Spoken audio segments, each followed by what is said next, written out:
Well, hello all and welcome back to another video. I hope you're well. So you joined me in sunny sunny Eastbourne, but it's not Eastbourne. I'm in Durham, up in the northeast of England, and it's very different to where I was this time last year, which was Perth, Western Australia.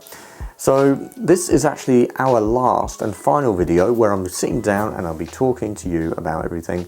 And then the next one, it's going to be sort of a montage from the beginning to the end. Then my life will start. And I've been really wanting to actually get this video done and out of the way because it's been sort of holding me back from actually moving forwards. There's just so many things along this way which I think will be very beneficial for people.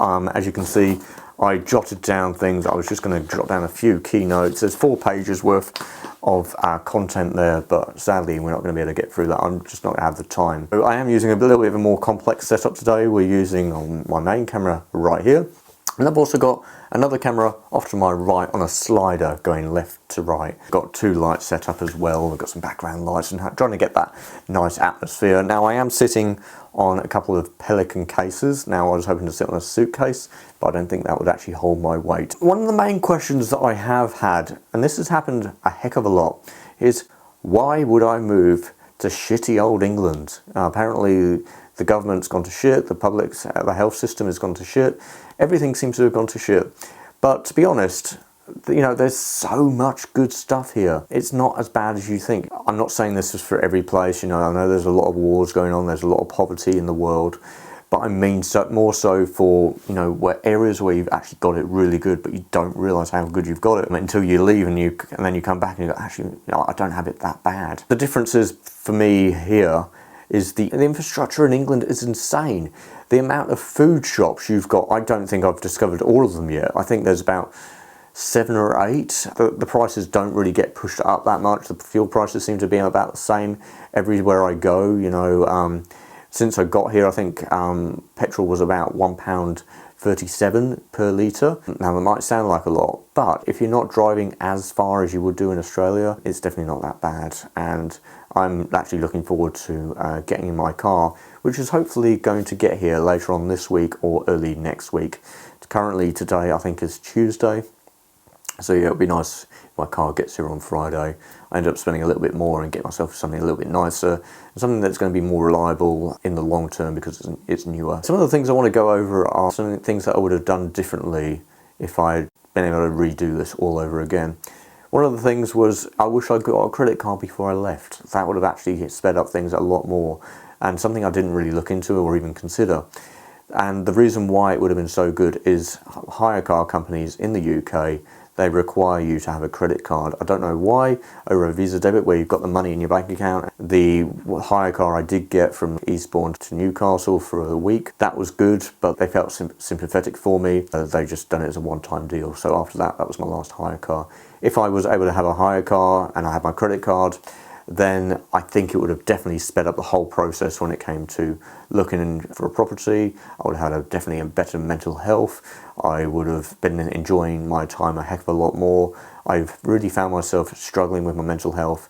All the challenges I was facing, I was getting hit after hit after hit of problems that I was coming into contact with.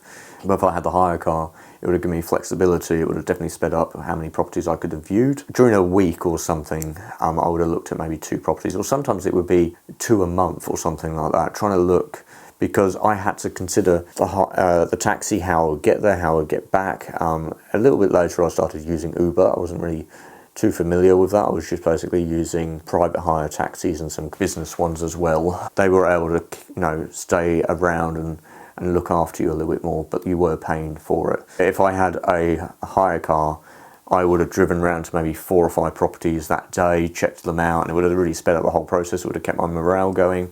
I definitely find the mood I'm in now is a really weird and odd feeling I've got.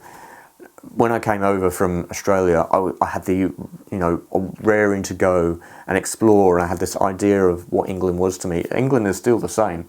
That idea that I had in my head, it's lovely. I do love it here, and it's actually grown so much more. I definitely have noticed that with England, it's actually really focused on business and expansion and commercialism, where Australia is more laid back. They're not really pushing for that. Everywhere I see, I go, oh, this is actually really good. You know, for the line of work that I'm going to be getting into, which is events, marketing, advertising, and there's so many things that I want to get into in business, which is very different to most people. I live here, where they go to a 9-to-5 job. Mine won't be a 9-to-5 job. Mine will be very different to that. I'll be working pretty much every single day and in a job that I love and thrive for, and I will let my, I guess I could say, my disabilities. I was diagnosed with autism back in 2017. I do suspect I've got borderline autism, but I suspect I've got ADHD, which is why I'm manic and I think about things and go from one thing to the next. And I also think big picture, and I've definitely got dyslexia. I haven't been diagnosed with it, but it explains a heck of a lot because my vision is pretty darn clear. And dyslexia feels a lot of things. I also think of things in three-dimensional ways, and I actually visualize like a picture and like it was real life. So my thoughts feel like reality and I can see everything. I don't know how normal people feel. I think when an idea comes into their head, I think it's just words. I don't know how it is, but for me, I see it and I can visualize it. I can also see ways of doing it. So yeah, the thing I also found really useful was having my Wise card. Now, I'm not sponsored or affiliated with Wise in any form whatsoever, but if you are coming over, I highly recommend you check out Wise, which is this guy right here. Now, Wise is basically your debit card. It's you add money to it through the app, and then within a few seconds, using your bank card, then it's on here. The fee isn't that high. It's actually far cheaper to add money to this and spend money through this than if you were to pay with your bank card from the country that you came from. So if you came from Australia like myself, if I were to pay with my bank card there, I'll be hit with transfer fees and exchange rates and international payments and all that stuff. Wise is free to set up. You just pay a little fee and yeah, it's not too bad. It's far cheaper than, yeah, paying with your bank card. When it came to me saving money, I actually was trying to save money wherever I possibly could. And the money that I saved could go back towards, you know, staying in nicer places. I did find staying in like a travel lodge, Premier Inns, Holiday Inns. They were very small and cramped rooms and a certain way of life. It was just starting to get to me, especially after, I think it was a month and a half of staying in hotels.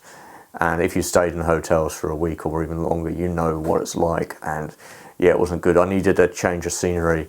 So I ended up staying with some like 4-star hotels, which were nice. So they weren't hugely expensive. I would shop around and get discounts as well. That was the way I'd done it. But I didn't expect how long I would be in hotels for. I planned when I left Australia to be in hotels for about 1.5 months tops before having a house.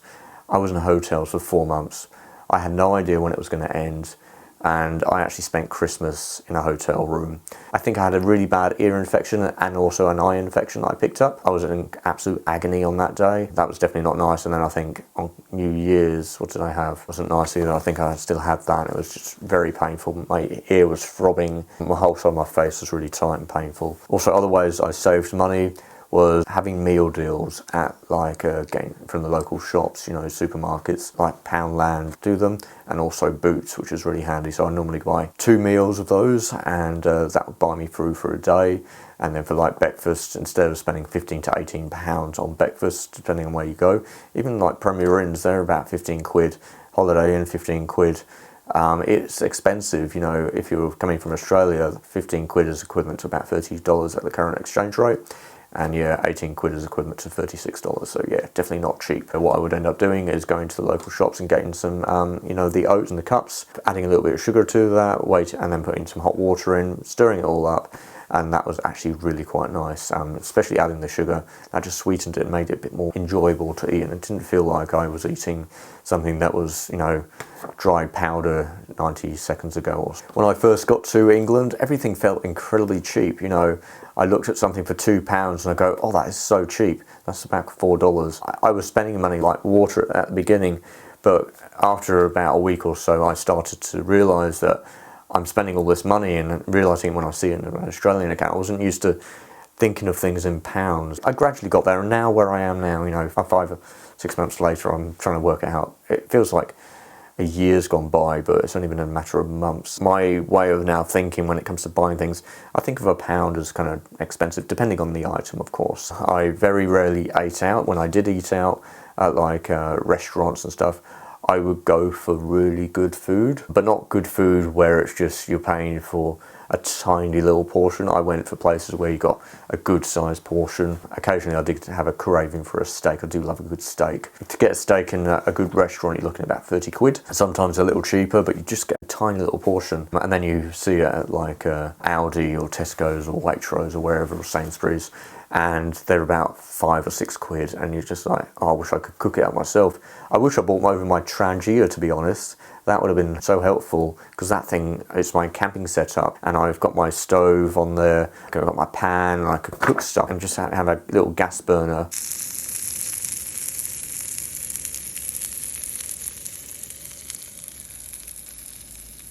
I could have just gone out and had that and cooked something outside the hotel room, because you're not supposed to cook anything in the hotel room. Oh yeah, if you want to have a rental property in England, you have to have a bank account. Since I didn't want to pay using my Australian bank for the amount of money that I would have to spend, for me, with no history and not being able to do a credit check on a rental, I would have got denied. So what I ended up doing was paying 12 months of rent up front. And you know, this rental property I'm paying £1,200 a month. At the end it came to about £15,000 plus the deposit, plus the council tax, which thankfully you pay. It's broken up into instalments, which is really good. I thought you had to pay all of the council tax up front, which is great. But yeah, if I were to pay that $15,000 or £15,000, which is about $30,000, and transfer it into the leasing agent, I would have been hit with so many fees and exchange rates and everything.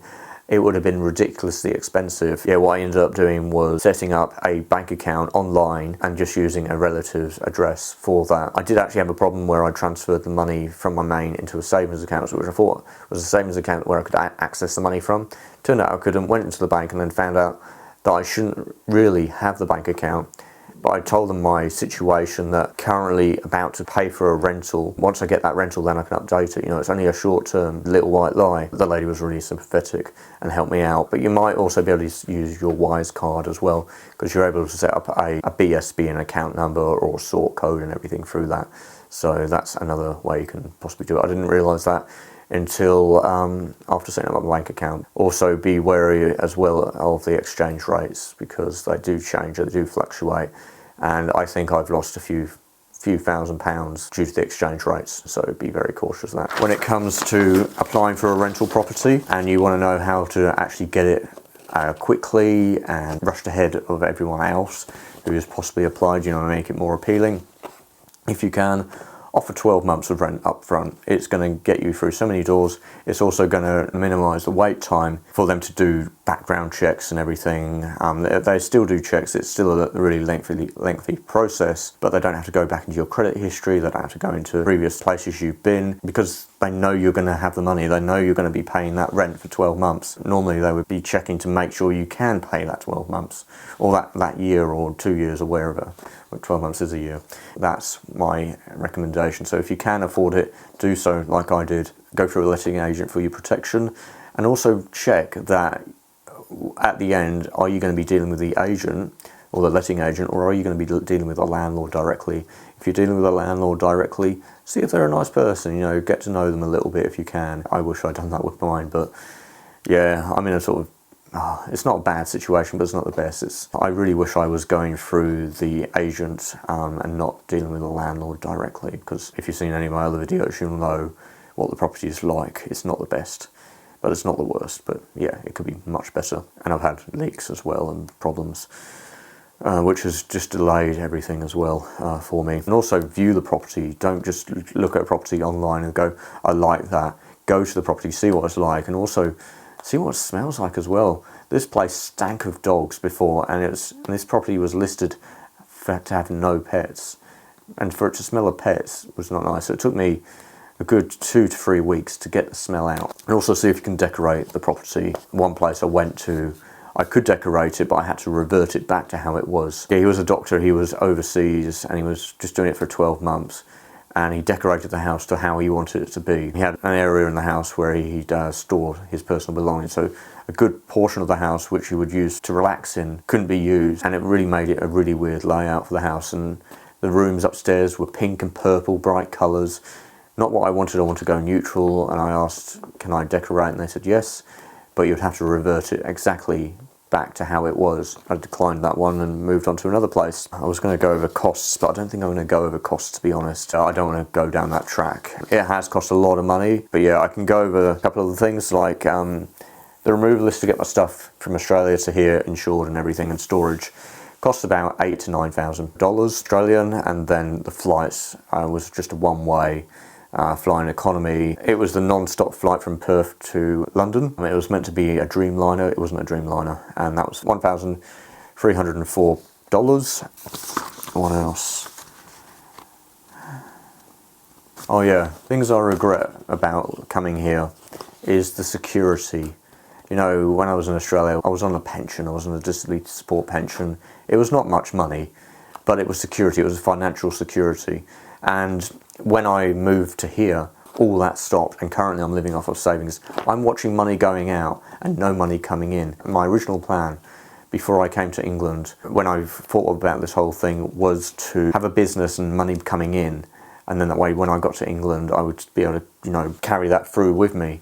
But now I've got to start all of that up. That's going to start, and I'm making connections already, so money's going to start coming in. Since moving here, I don't get depression, and I definitely don't struggle with my anxiety. I'm so much better than what I used to be. I think that's also down to the experiences I learned along the way. It's really been a testing and challenging experience, but I wouldn't change it for the world. I think what I would have done is, yeah, definitely if I had a credit card, hire car, and then being able to drive around, but the hire cars are not cheap as well. So having the hire car would allow me to view properties, but it was very expensive. It would be about £800 to £900 a week, where I could have put that money to accommodation, which I did do, and it was just like, yeah, it's just back and forth trying to work things out.